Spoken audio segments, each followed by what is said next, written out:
The State Department has refused to comment on a controversial statement by its ambassador to Israel, Mike Huckabee.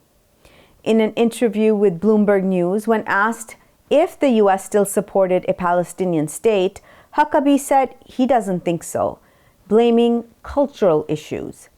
He called it unhelpful and urged focus on Hamas instead.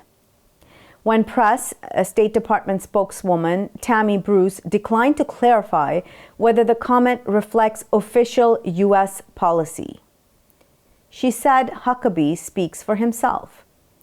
Bruce also criticized 5 allies, Canada, Australia, New Zealand, Norway, and the UK, for sanctioning Israeli ministers Itamar Ben-Gvir and Bezalel Smotrich.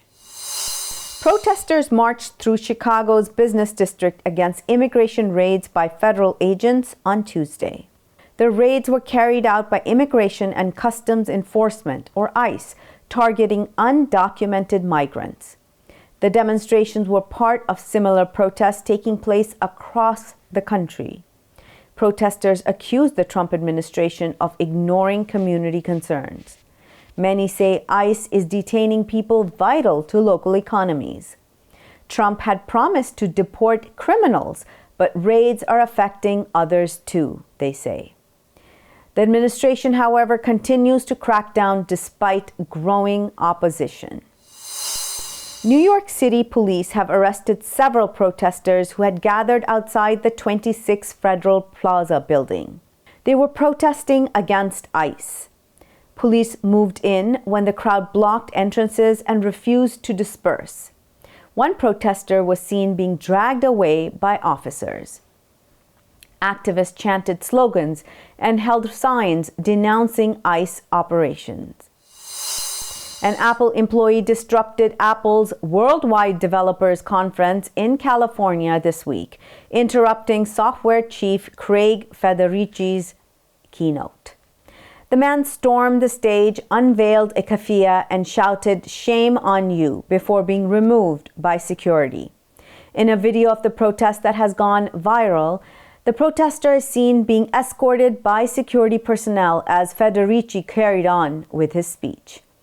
The protest was connected to the No Azur for the Apartheid campaign that opposes tech support for Israel's genocide in Gaza.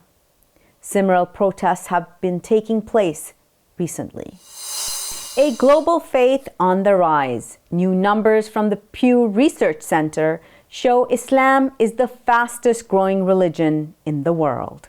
Between 2010 and 2020, the global Muslim population surged by 347 million, bringing the total to 2 billion people worldwide. That's nearly 1 in every 4 people on Earth, 25.6% of the global population, up from 23.9% a decade earlier. So what's behind the growth? Pew researchers say it's mostly demographics, higher birth rates, and a younger age profile. Muslim women are having more children on average, 2.9 compared to 2.2 among non-Muslim women. Conversion plays only a minor role. Islam is now the majority religion in 53 countries, with the largest Muslim populations in India, Indonesia, Pakistan, and Bangladesh. Meanwhile, Christianity also grew by 122 million, but not as quickly. Christians remain the largest religious group globally at 2.3 billion, but with Islam growing faster, researchers say the gap is closing rapidly. A shifting religious landscape reshaping the world's population, one generation at a time. UK scientists create 3,800 AI-powered digital hearts to personalize treatment and bust myths about heart disease. This and more coming up next.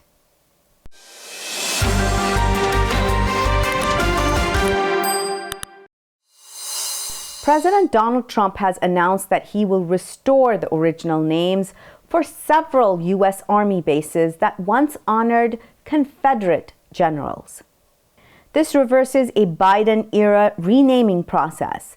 that was based on recommendations from a congressional commission formed after a backlash against Confederate symbols in 2020. Trump had initially opposed that effort. Observers say he's now putting his own stamp on the bases. The new names will commemorate other American soldiers who share similar surnames, but not the original Confederates. 7 bases will be renamed after non-Confederate heroes, including Medal of Honor recipients and World War II veterans. Speaking at Fort Bragg, which has been renamed from Fort Liberty, Trump claims the changes reflect historical pride and a little superstition. A routine grocery trip in Austin took a disturbing turn for one Muslim grandmother, now raising questions about racial profiling at a major Texas supermarket chain. It happened on June 1st at a Randall's store in Austin. A Muslim woman, a grandmother, and a U.S. citizen was shopping while speaking Arabic on the phone when the store manager suddenly ordered her to leave. No reason was given. Then came a sweeping ban. She was told she could no longer enter any Randall store in Texas. When her family asked why, the manager allegedly threatened to call the police. Hours later, they say that the stories changed. He claimed that she was seen on surveillance placing items in her purse. No evidence has been shared. No charges filed. The woman left in fear and humiliation. Her photo, the family says, was shared with other stores. When they tried to report the incident through Randall's customer service, there was no response.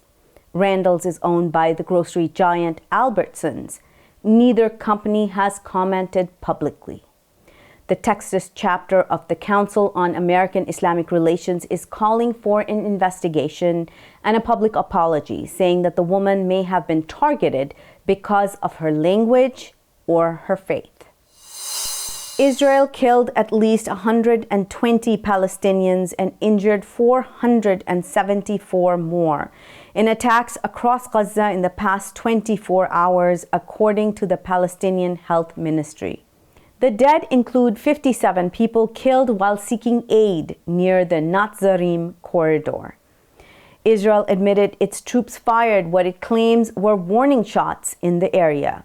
The total number of Palestinians killed at aid distribution points now stands at 224, with more than 1,800 wounded. Israeli strikes also targeted displaced people in tents and homes. 4 were killed in Al-Mawasi, while in Deir al-Bala, 8 people, including women and children, died when a house was shelled. Israel also hit Red Crescent facilities. The Israeli military also killed entire families in Jabalia and Khan Yunis. Civil defense teams continue recovering bodies from rubble. UN Human Rights Chief Volker Turk has called the situation horrific and warns the world must act as Israel seizes aid ships. Chris Newton, a senior analyst at the International Crisis Group, says that the aid system in Gaza is deliberately structured to keep Palestinians desperate and hungry while pushing them southward. Israel has killed over 64,000 Palestinians since the start of its genocide in Gaza in October 2023, according to a report published in January by the British medical journal The Lancet.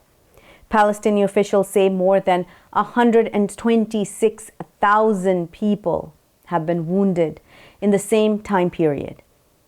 Israel faces war crime charges at the International Criminal Court and a genocide case at the International Court of Justice. Pakistan has unveiled a $62.4 billion budget for 2025-2026, with a 20% rise in defense spending. Finance Minister Mohammad Aurangzeb presented the budget amid loud protests from the opposition in Islamabad. Defense outlay is set at $9 billion, up from $7.4 billion last year. The increase follows last month's military standoff with India. Despite the defense hike, the total budget is 6.9% lower than last year.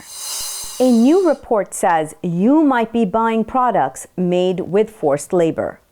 From your morning coffee to the paint on your walls, everyday items may be tied to Uyghur forced labor in Chinese-occupied East Turkestan.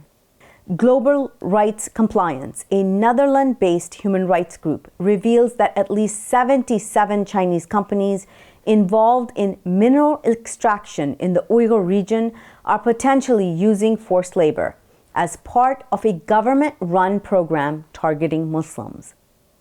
Among the global corporations flagged, Walmart, Avon, Nescafe, Sherwin-Williams, and Coca-Cola. These companies are accused of sourcing minerals like quartz and soda ash through supply chains that might be involved with detained Uyghurs.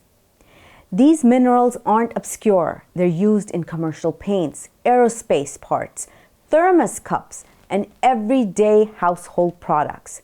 Coca-Cola, already facing international boycotts over its ties to the Israeli occupation and complicity in the ongoing genocide in Gaza, now finds itself under scrutiny for links to human rights abuses by China as well. Consumer advocates are warning it's time to read the label.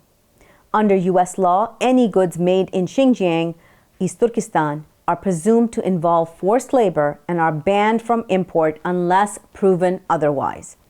Activists are urging both consumers and corporations to take action and to ensure that everyday purchases aren't fueling forced labor or genocide. Servus Credit Union has announced Canada's first regulated Halal mortgage in the province of Alberta. It will be launched in the fall. The province-wide program is being hailed as a major breakthrough for Muslim homebuyers in Alberta. The regulated halal mortgage avoids interest, which is prohibited in Islam. Instead, it focuses on a cost plus profit model based on Islamic finance principles. Similar to a traditional mortgage, but without interest, it allows customers to pay a fixed monthly amount over 25 years to own a home. The program is a collaboration between Servus, the Alberta government, Al Rashid Mosque's Canadian Islamic Finance Board, and financial regulators. It comes after Alberta became the first province to legally allow alternative finance models aiming to serve its growing and diverse population. Experts are calling it a historic milestone in making faith-based home financing accessible and inclusive. Doctors in the UK are getting help from high-tech heart models powered by artificial intelligence. Researchers have created over 3,800 digital hearts using real patient data. These aren't just animations, they're AI-powered copies that look and act like real human hearts. The project was led by scientists from King's College London, Imperial College, and the Alan Turing Institute. The goal? To better understand how heart disease affects different people by age, gender, and lifestyle.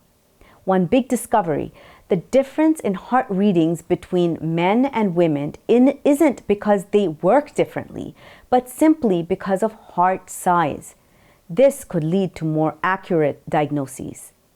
Doctors are already testing these digital hearts in UK hospitals, and in the future they could update them in real time using data from sensors inside the body. Researchers are also 3D printing hearts to help train surgeons and guide tricky operations. Experts say this technology could help make heart care more personal and might one day be used to treat other diseases like brain tumors. That's all from our Washington, D.C. studios. Thank you for watching Muslim News. We are a community channel dedicated to bringing you stories you can trust.